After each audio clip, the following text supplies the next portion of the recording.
باشە خۆشەویستان ڕێز و حرمەت بۆ هەموو لایەک هیوادارم کە زۆر باش بن. قرار بوو دوێنێ شەو بێمەوە خزمەتان بەڵام بەداخەوە کە نەکرا. بە هەر حاڵ ئەم شەو من لە خزمەتان نابم، لە دوو لە مەست و حەیرانم بە قووەی جەزبە نازانم لە تیکتۆک و لە فەیسبووکی بەرحاڵ. ئەم شەویش کۆمەڵی قسە باسان بۆ کەم هیوادارم کە بتوانم سوود بە هەموو لایە بگەێنم و لانی کەم بتوانم کە هەڕا و بیر و بۆچوونەکانی خۆم وەکو بەندەی مخلیس کاگارا مەحمەی بەڕێز دوژمنی پیاوی دێست قسەکانم بۆ هەموو لایەتان بەیان کەم و ڕاکانی خۆم بڵێم لەسەر مەسەلەی ئەو ڕوودا ئەو کێشەی بینی ئەو شەڕەی بینی ئێران و بینی ئیسرائیل و مەسەلەی ئەمریکا و تۆزە شەنوکەوی ئەو شتانە بکەم و ئاوە. ئازیزان، سەرەتا نیچە قسەیەشی هەیەڵێ مەسیح هێزی نەبوو شەڕ لەگەڵ بەهێزەکانە بکە، بە ناچاری دەستی لە شەڕ بەردا. واتە کاتێک کە هێزی نەبوو نەیەتوانی شەڕکە لەگەڵ ئەوانەی کە بەهێزن مەجبور بەبێ ئەوەی کە خۆی بێوێ دەستی لە شەڕ بەردا. قسەیەکیشی هەیەڵێ کاتێ زلێشیان لێدا لاکەی تریشی هێنایە پێشەوە تا لەوێشی بدەن. کاتێکیش کە لە خاچیاندا باشە بەربەرەکانەی نەکرد وتی من لە بکوژەکانیشم خۆشە بم. باشە مێژویش هات و مێژویش ڕۆیشت بەڵام هیچیشی بە هیچ نەکرد. باشە بۆیە لە ڕوانگەی نیشتەوە بەڕاستی پێی وایە کە ئەمانە هەڵاک. بۆیە نیچە پێی وایە کە مەسیح بۆ دوژمنەکانی بیانوو ئەهێنێتەوە بەرامبەر بە دوژمنەکانی ناوەستێ کە گیان و ژیانی لێ ئەسەنن. چونکە هەموو ژیان لەبەرێک حتا شتە سروشتیش بەڕاستی هەتا دارێک یان نەمامێک کەەوە تێڕەشەبا زۆری بۆ هێنێ بربەرەکانەیەکە بۆ ئەوی زوو نەشکێتەوە بەرگە بگرێت. باشە ئیتر بۆ هەموو گیان لەبەرەکانی کەش بەڕاستی هەروایە. چەندە ئینسان پاسیڤ بێ یان چەندە ئینسان لا شەڕ و ئالم بابەتانە بێ دوجار کاتی ژیان و گیانی ئەگەتە خەتەرەوە لە بەرامبەر ئەو ژیانی خۆیان یەتە دەنگ و هەوڵەداکە خۆی پارێزە. بۆیە بەم تێگەیشتنە یاسای سروشت بۆمانەوە جەنگ دەخاتە ژێر پێ. لای نیچە ئەمە جۆرێکە لە بێئەخلاقی. هەر بەم مانایە بێئەخلاقیە لەگەڵ ڕێزمە تۆ دژی پاتی وێشێتی جەنگ نەکەی و ئەوە نەکەیت. ئەبێ ڕاست و ڕەوانتر بڵێم تۆ کە کاتێ ئەچی دەوامەکەیت چەند سەعات لە کاتەکانی خۆتەگری یەکێتی و پارتیش موچەکەیشن نادەنێ و تۆ لە بەرامبەریا بێدەنگی بەڕاستی تۆ ئینسانێکی بێئەخلاقیت. ئینسانێک کە نەتوانێ بڕوا ئیشکا موچەی نێنێ نەتوانێت کرێخانەکەی بدا، نەتوانێت شیر بۆ مناڵەکەی بکڕێ، نەتوانێت ژیانی خۆی دابینکە، لە بەرامبەر ئەمەیشا بێدەنگ بێ و هەر دەوامیشکە ئەمە مرۆڤێکی بێئەخلاقە. بێئەخلاق هەر مەسائلە جنسیەکە نییە، وای بۆ مەچن بەڕاستی. بێئەخلاقی کۆمەڵایەتیە، بێئەخلاقی سیاسیە، باشە بێئەخلاقی ئاینیە، یعنی هیچ ئەخلاقێتێکی نییە بەڕاستی. بۆ لەبەرەوەی کە ئەچێ دەوامەکە و ئیشەکە موچەشی نادەنێ بەڵام لە بەرامبەری پارتیا قسە ناکە. ئینسان کە بۆ مافەکانی خۆی نەجەنگی ئەمە قسەی من نییە، ها قسەی نیچەیە و نان ئارا مەحمەد بێڕێزیەکە چی ئەم بابەتانە. هەر بە قەولەکەی نیچە ئەو کەسەی کە نەتوانێت ئەم جەنگە بکە بێئەخلاقە بەڕاستی. باشە بۆیە ئازیزان مرۆڤی لاواز هەمیشە خەریکی بربەرەکانی پوچە، وەکو ئێسای خەڵکی باشووری کوردستان کە سەرقاون بە بربەرەکانی پوچ و بێسوودەوە. باشە خۆی بەراورد دەکا بار هەموو کەسێک. دراوسەکەی ژنەکەی جوان بێ ئەمە لە خۆڕقی لێتی، ئۆتۆمبیلەکەی جوان بێ هەر لە خۆڕقی لێتی، خانۆکەی جوان بێ ئێرەی پێبا وەڕقی لێتی. مرۆڤی لاواز نکوڵی لە لاوازیەکانی خۆی ئەکا. ئێوێ بڵێ بەڕاستی من لاواز نیم. بۆیە هەر کەسێ بێوێ شتێ بە بەرامبەر بسەرمێنێ ئەوە لاوازە دەیەوێ بەو هەنگاوە لاوازیەکانی خۆی بشارێتەوە. باشە مرۆڤی لاواز هەمیشە بەرامبەر بە مرۆڤی بەهێز پەرچەکرداری ئەنوێنێ، بەڵام مرۆڤی باڵا لاوازەکان ئیهمال دەکا، وەکو ئەوەی کە من ڕۆژانە هێرشم ئەکێتە سەر بەڵام هەمیشە لاوازەکان ئیهمالەکەم و ئەوان پەرچەکردار بەرامبەر بە ئارا مەحمەد ئەنوێنن، بەڵام من هیچ کاتێ بەڕاستی وەڵامی ئەو بەتاڵانە نادەمەوە کە لە تیکتۆک و شوێنەکانی کاس و کاتیم پێکەن تۆهمە ئەخەنە پاڵم باشە فیتنەی ئەکەن درۆ ئەکەن، بەڕاستی من وەڵامی ئەوانە نادەمەوە چونکە ئەوانە قەبارەیان نییە. ئینسانێک کە قەبارەی نەبوو کە بەڕاستی پوچ بوو من ئامادە نیم کاتی خۆیم بۆ بکوشم وەڵامی بدەمەوە بۆیە وەڵامم هیچ کاتێ بۆ لاوازەکان نییە قەڕنێ تۆهمە بخەنە پاڵم گوێن بدەن ئەوە بکەن وەکو پیسایی سەر ڕێوان کە هیچ کاتێ ئامادە نیم پێشیان لێ بخەم لە حەقیقەتە باشە چونکە من یەک سروشتم هەیە وەکو ئارام ئەحمەد کاتێکە بەلای منهۆڵ و بەلای زێرا بوو بەلای سەرنوێرک و ئەوانە ئەڕۆم بۆ گەنەکەی ئەو نەپیسە تەنها لوتمە گرم و بۆ خۆم ئەڕۆم بەلای ئیشی خۆمەوە هیچ کاتێ من خۆم ناکەم بە ڕەفیقی ئەوانە ئەمە تەنها پێشەکێک بوو بۆ ئەو هێرشانە کەکێتە سەرم وەکو ئەوەی کە من بنەماڵەی بازانی بم من نەوتم فرۆشت بێ من غازم فرۆشت بێ من موچەی خەڵک نەدەم من نازانم تاڵانی من کرد بێتم وەکو ئەوەی کە من وەکو کوڕەکەی مەسئولونێکی ئەسپی ڕەسەنم هەبێت و ساڵانە نازام چی تا سەرف بکەم و تۆ چی خەبە ئارام ئەحمەدی بەرحاڵ ئەوە کورتەیەک بوو اینجا ئەسمە سەر بابەتی ئەسڵ باتی مەسەلەی ئێران و مەسەلەی ئیسرائیل عزیزان من لە یەکەم لای فاوتم ئێران بەهێزە بەڵام مەرج نییە بتوانێت یاریەکە بەرێتەوە یا شەڕەکە بەرێتەوە جا ئەمەوێ ئەم شۆ پێتان بڵێم کە بۆچی من وەکو وتم وەکو ئارام ئەحمەد وەکو ئینسانێک دژی شەڕم باشە شوێن هیچ گوتارێکی ئەو دوو تەرەفە ناکەوم لە ڕاستیە نە تەرەفی ئێران نە تەرەفی ئەمریکا و ئیسرائیل و ئەم بابەتانە چونکە دیکتاتۆریەتی ئەمریکا و ئیسرائیل و ملهوڕیەکانیان ئەمە مێژوو سەلماندوێتی باش نییە ئەوانە حکومەتگەلێکی دەسەڵاتدار و پاوەڕخوازن بەژەوەندی خۆیان ئەپارێزن و شەڕی دزینی ژێرخان و سەرخانی ئەو کۆمەڵگایانە ئەو وڵاتانە ئەکەن ڕۆژاتی ناوەڕاستە باشە لەبەرەوەی تۆ کە دژی جمهوری ئیسلامی ئەچیتە سەنگەری ئەمانەوە ئەمە بەڕاستی جۆرێکە لە گەمژەیی سیاسی لە حقیقەتە بۆیە وەکو ئینسانیشی ئازادی خواست ئەبێت تۆ دژی ئەم شەڕە ڕابوەسی و پێت وابێت کە ئەم شەڕە نابێ بکرێت بەداخیشەوە کە کرام بە کورتی من نەفرەتم بۆ خوێنڕشتن و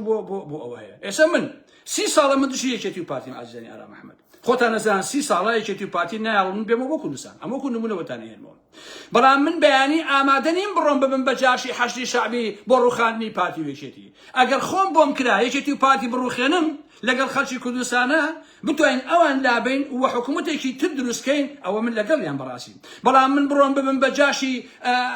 حەشری شەعبی و ببم بە جاشی بەغا و بێم یەکێتی و پارتی بڕووخێنم ئەمە بەڕاستی من لەگەڵیانیم و من پێم وایە ئەوە کارێکی ناجەوامێرانەیە لە حقیقەتە ناجەوامێرانەیە بەمانای کەلیمە خۆ من خۆشیان زان 30 ساڵەکە ئەو وڵاتە لە من قەدەخی کراوە ئەچمە سەر بەحسی عەزیزان ئەویش ئێران و گۆڕینی گوتاری ئیسلامیە بۆ گوتاری پان ئێرانیزم زۆرێک لە ئیسلامیەکان لە ناوچەکەیە پشتیوانی لە ئێرانەکەن باشە لەبەر ئەوەی لایەنی ئیسلامیەکە ئەتیجاهی ئیسلامیەکە بەسەریان نازاڵە حتا سوننەکانیش دیسان دیفاعەکەن لەبارەی ئیسلامیەوە کە دژی شیعەکانیشن لەو بەریشەوە بۆیان بکری ئەمانە ملی یەکتر لێکەنەوە بەڵام دوجار لەم جەنگەیە پشتیوانی جمهوری ئیسلامیەکە بەڵام ئێران خۆی زۆر زیرەکانە وازی لە گوتاری ئیسلامی هێناوە باشە ئەمەش ئەگەڕێتەوە بۆ ئەوەی دەوڵەتی ئێران ئەزانێ گەلانی ئێران بە گوتاری ئیسلامی پشتیوانی حکوومەتەکەی ناکەن چ لە ناو چ لە دەرەوە بۆ ئەوەی خەڵک کاردانەوەی نەبێ و نێتە سەر شەقام و هاوار نەکا و هەڵچوون و ڕاپەڕین نەکا و هیچ نەکا پشتیوانی بکە و دژی دەوڵەت نێتە سەر شەقام گوتاری ئاریایی و گوتاری ئێران و ئێرانیزمی بۆ خۆی هەڵگرتووە ئەمڕۆ کردی بە شیعار حکوومەتی ئێران پێی وایە هەڵگرتنی گوتاری ئێران دەتوانێت زۆرترین خەڵکی ناسیۆنالیزم لە دۆری خۆی کۆبکاتەوە واتە نەتەوە چێتی و ئێران چێتی و ئارم بابەتانە ئێرانیەکان لە ناو لە دەرەوەی وڵات دوای گوتاری ئێرانچێتی تاسنێرێکی باش ئەکەون بەڵام دوای گوتاری ئیسلامی ناکەون چونکە دژی حکوومەتەکەی ئێران کە حکوومەتێکی ئیسلامی شیعە هەرچی چەپەکانیشن لە ئاسی دنیاە دژی شەڕەکەن وەکو جۆرێک لە بێلایانی بەڕاستی ئەوان ئاوان دەوڵەتی نەتەوە واتە دەوڵەت نەتەوە لە ئێرانە تەواو لاوازە و هیچ نەتەوەیەک تا ئێستا نەیتوانیوە دەوڵەت نەتەوە دروستکە کەواتە ئێرانگەرایی هیچێکە لە بناغەییەکان بناغەی بە درێژایی مێژووی دروستبوونی ئێران لە چەندین سەدە بەر لە ئێسەوە چونکە ئێران وڵاتێکی فرەنەتەوەیە ئازیزان عەرەبە بەلوچە فارسە تورکە کوردە کەواتە دەبێ ئاریایی و ئێرانی بێ تا بتوانێت هەموو ئەم گوتارانە کۆکاتەوە واتە گوتاری پان ئێرانیزم باشترین ڕێگایە باشترین شتە بۆ ئەوەی کۆی ئێرانیەکان کۆبکاتەوە کە ئەمە ئێرانە و پشتیوانی لە ئێران بکەن لێرەوەیە حکوومەتی جمهوری ئیسلامی لەم شەڕەدا وازی لە گوتاری ئیسلامی هێناوە شیعەگەراییش حەدێ باسی ئەکا بۆ ئەوەیە کە شیعەکانی ناوچەکە ڕاکێشە سەنگەری خۆیەوە و پشتیوانی لێ بکەن بۆیە خۆشەویستانی من شەڕەکەی ئێران ئیسرائیل خەریکە وردە درێژ ئەبێتەوە وەکو کات ئەمریکاش بە تەواوەتی خۆی یەکلایی نەکردوتەوە و پێ ئەچێ شەڕەکە بە ئیسرائیل کە ئەگەر ئەوەی دوێ شەو لە سێ جێگا لە ئێران و ئەتۆمەکەیان داوە نەتوانێت شەڕەکە خاو بکاتەوە و ئێران بێتە سەر مێزی گفتوگۆ کەواتە شەڕەکە درێژە ئەخەیانێت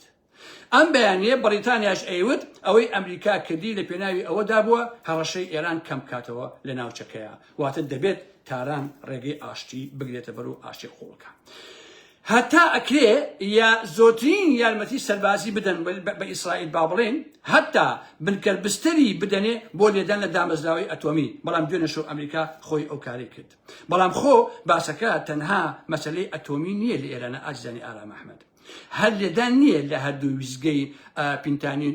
پیتاندنی یۆرانیومی نازانم فۆردۆ و تەنز و ئالەم بابەتانە ئەمە بۆ خۆی خاڵێکیانە ڕەنگە خاڵێکی بناغەیش بێت بەڵام خاڵی دووهەم ئەمریکا و ئیسرائیل دەیانەوێ تاران هەژمونی بەسەر ناوچەکەتان نەمێنێ ئەویش لە ڕێگای گروپەکانەوە لە سووریا لە لوبنان لە عێراق لە فەڵەستین لە یەمەن لە هەموو ئەمانە کە دەوری ئیسرائیلیان ئەوە وەکو حەڵقەیەک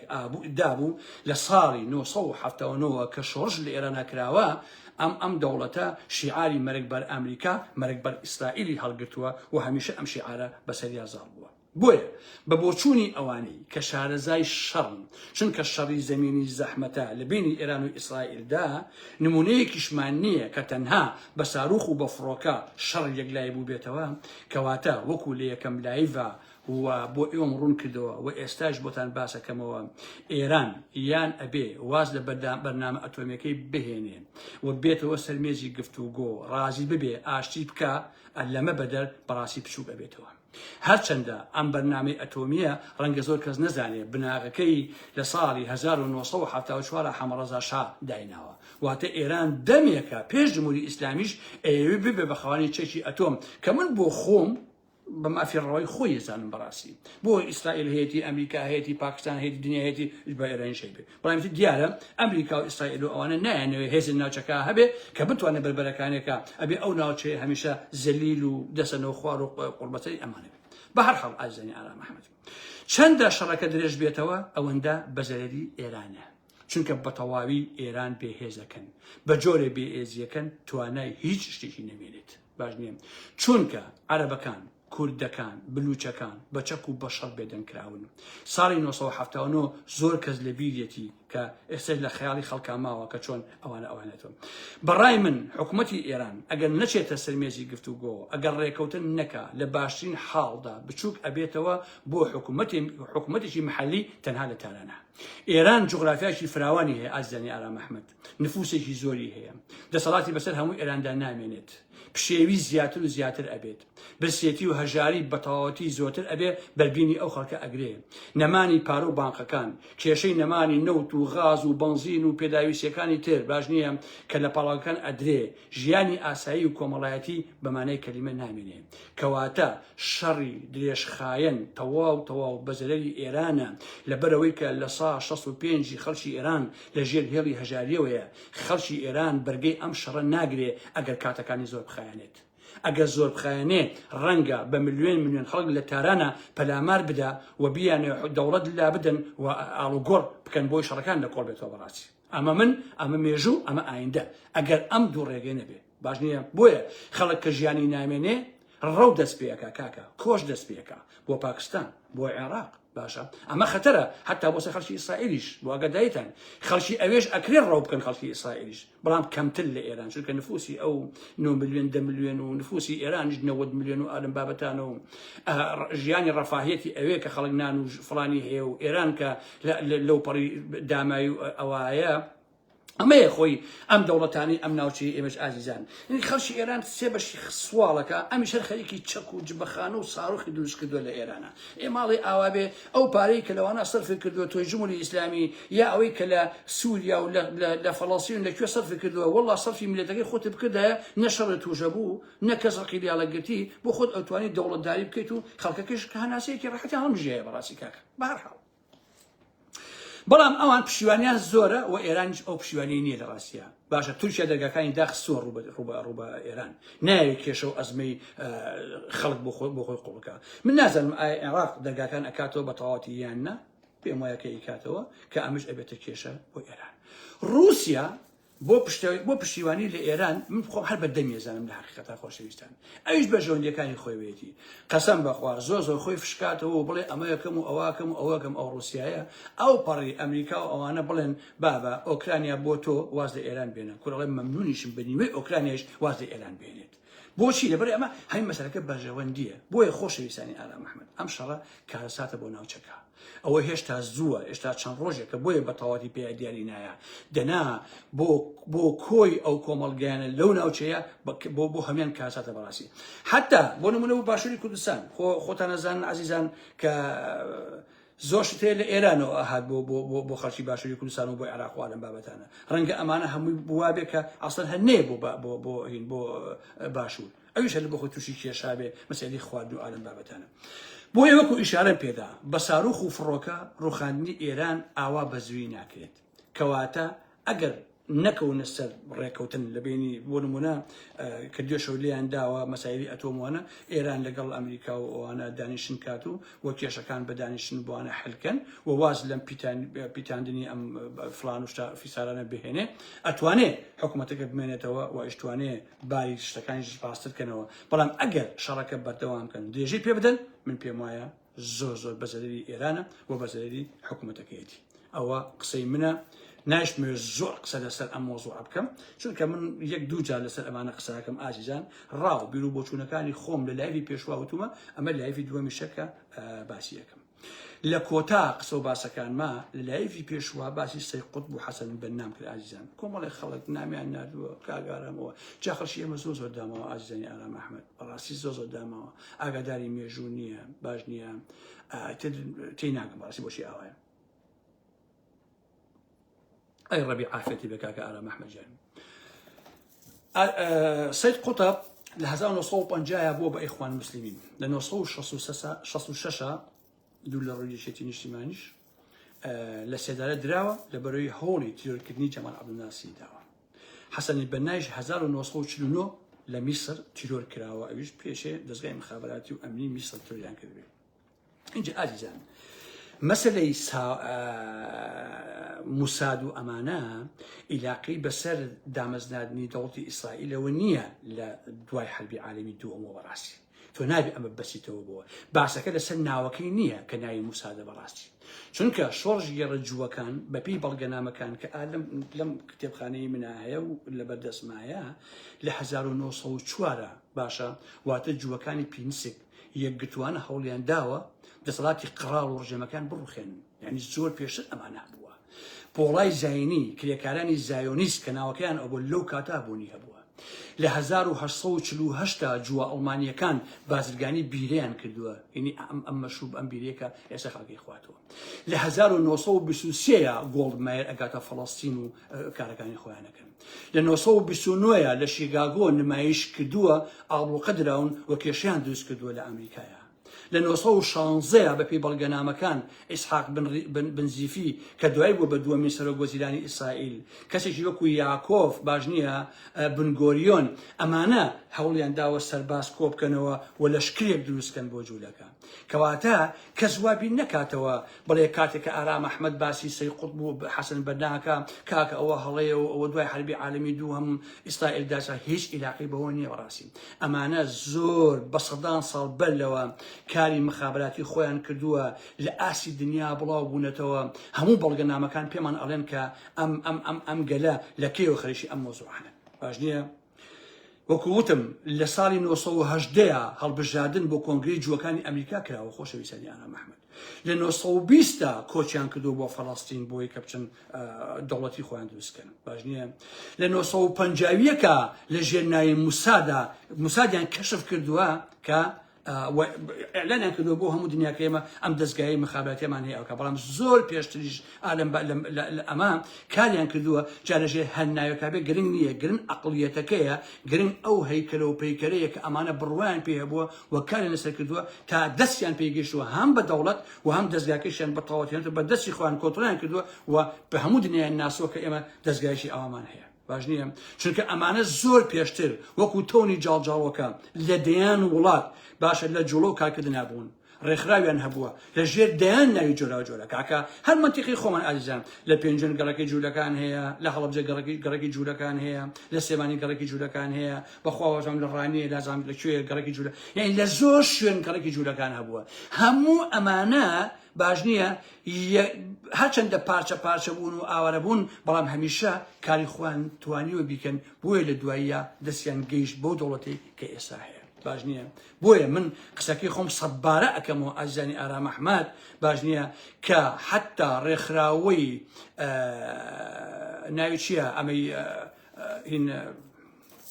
ئەمەی کوورە حەسەن بەنا و سەید قوتب و ئارم بابەتانە ئیخوان مسلمین هەمان پەیکەری موساد دایان مەزراندەوە خۆشەویستانی ئارام هەمان پەیکەرەیە یعنی لە بنەوە هەتا سەرەوە بەپێی هەمان عەقڵیەت و هەمان وێناکردن و هەمان جۆری کارکردن و ڕێگا دایان مەزراندەوە باش نییە یعنی هەمان عەقڵیەتی مخابراتی موسادە بەڕاستی ئیتر من باسی نیشان بۆ ناکەم باسی کەسانێکی وەکو ئەو بنەماڵەیە ناوی چییە ئەوەی هیند مایر ئەمیشاڵێکیە لە 1940 باشە ئەم کەسە ڕاوێژکاری دارایی بووە لە کۆمپانیای لانگریف لە فرانکفورت ئازیزانی ئارام محەممەد کە توانیویانە دەست بەسەر بانکی هەموو ناوچەکانە بگرن پاشان ئەگەر تۆ باسی حربی عالەمی دووەم بکەی لە دوای حربی عالەمی یەکەمەوە بەپێی ئەو بەڵگانەی کە هەیە لە دوای جەنگی جیهانی یەکەمەوە ئەڵمانیا بە تەواوەتی ئەکەوێتە ناو تەنگژەیەکی سیاسی و ئابووری و بێسەر و بەرەییەکی دەسەڵاتدارێتی یعنی ئەمە بە جۆرێ بووە لەو ئەڵمانیەیە جاری وەها بۆ یەک توورەکە لە مارک جوتێ پێڵاوی نەکردووە تەواوی ئەو وڵاتە پڕ بوو لە باندی مافیایی لە فڕاندنی کچان فڕاندنی ژنان فڕاندنی خەڵک چەتەی دزی ئەلەم بابەتانە لە دواییە کە حربی عالەمی دووهەمیەت هیتلەر ئەبێ پرسیارکەین بۆچی فاشزمی هیتلەری ئەوەندە دژی جووەکان بوو شەوی خەنجەرەکان لەکوێوە سەرچاوی گرتبوو لە ئەڵمانیایە بۆچی هیتلەر ئەوەندە دژی بوون و توانیان ئەو گەلە بۆشکە لێ بکەن لەبەرەوەی ئەوان دەستیان بەسەر تێگەڕای ئابووری ئەڵمانیا گرتبوو هەتا بەشێکیش لە ئەوروپایە خۆشەویستان تەوا لە سەدانەوەی مێدیای ئەڵمانی بەدەستی جوولەکەکانەوە بووە لە مەسەلەی ئەمە جگە لە میدیا مەسایلی ئابووری ئەمە مەسەلەی تیاترۆ و فڵان و فیسار و بەشە جۆر بەجۆرەکانی ئەدەب و هونەر و کتێب و ئەلەم بابەتانە هەمووی بەدەست ئەمانەوە بەڕاستی بۆیە هیتلەر کە هادژی ئەمانە ڕاوەسا لەوە ئەوەی دەرک کردبوو کە لە دوای حربی عالەمی یەکەمەوە گەلی ئەڵمان وانە چی بەسەر هاتووە و چۆن جوولەکە توێن دەستی بەسەرا بگرێ کەواتە زۆر بەر لە دامەزراندنی دەوڵەتی ئیسرائیل لە دوای جەنگی جیهانی دووەمەوە و لە ساڵی 1950 کاکە موسا دروست بووە بەر لەوە ئەمانە وجودیان هەبووە هەر بۆ شارەزایی ویستم ئەوانتان پێ بڵم بۆی کە وانەزان کە ئەم شتانە تەنها پەیوەندی بە دوای حربی عالەمی دووەم و دامەزرانی دەوڵەتی ئیسرائیلەوە هەیە